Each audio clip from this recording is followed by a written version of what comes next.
സുഖു അമ്പാൻ യുഗം അവസാനിച്ച് സുഖയുഗം ആരംഭിക്കുകയാണ്. അടിപൊളി പടം. സെക്കൻഡ് ഹാഫ് കലക്കി ഹ്യൂമറിൽ കയറും. ഒരു പഴയ പ്രിയദർശൻ പടം കാണുന്ന എഫക്ട്. പടം കൊള്ളാം, ഹ്യൂമറാണ്, നല്ല ഹ്യൂമർ വർക്കൗട്ട് ആവുന്നുണ്ട്. സെക്കൻഡ് ഹാഫ് ഒക്കെ നല്ല ഹ്യൂമറായിട്ട് കണ്ടപ്പോൾ നല്ല പടമാണ്. നല്ല പടം എന്ന് പറയാനായിട്ട് ഇത് ഫാമിലി മൊത്തം കണ്ടിരിക്കാനായിട്ട് പറ്റിയ പടമാണ്. പിള്ളേരടക്കം വന്നു കാണണം പടം. ഫസ്റ്റ് മുതൽ ലാസ്റ്റ് വരെ കണ്ട് ആസ്വദിക്കാൻ പറ്റിയ നല്ലൊരു ചിത്രം തന്നെയാണ് ഇത്.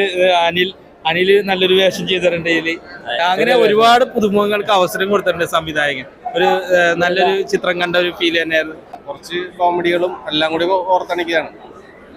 ഒരു എന്റർടൈൻമെന്റ്, കാരണം ഫാമിലി ആയിട്ടൊക്കെ കാണാൻ പറ്റിയ പടം. കിടിലൻ പടമാണ്. തിയേറ്ററിൽ വന്ന് നമുക്ക് ധൈര്യമായിട്ട് ടിക്കറ്റ് എടുത്ത് കാണാൻ പറ്റിയ അടിപൊളി മൂവിയാണ്. 2025 ആദ്യത്തെ ഹിറ്റ് സിനിമകളിൽ ലിസ്റ്റ് ഇടം പിടിക്കാൻ പോകുന്ന രണ്ടാമത്തെ, അതായത് നമുക്കറിയാം രേഖാചിത്രം എന്ന് പറഞ്ഞ സിനിമ ഇടം പിടിച്ചാണ്. അതിനുശേഷം വരുന്ന ഇനിയുള്ള ഹിറ്റ് സിനിമകളിൽ ഒന്നായിട്ട് ഇത് മാറാൻ സാധ്യതയുണ്ട്. അടിപൊളിയാണ്. നമുക്ക് ധൈര്യമായിട്ട് ഇതിൽ ഒരു അനാവശ്യമാകുന്ന ഒരു കാര്യങ്ങളും മിക്സ് ചെയ്തിട്ടില്ല. ഫുൾ ടൈം വാച്ച് ചെയ്ത് നമുക്ക് പോവാം.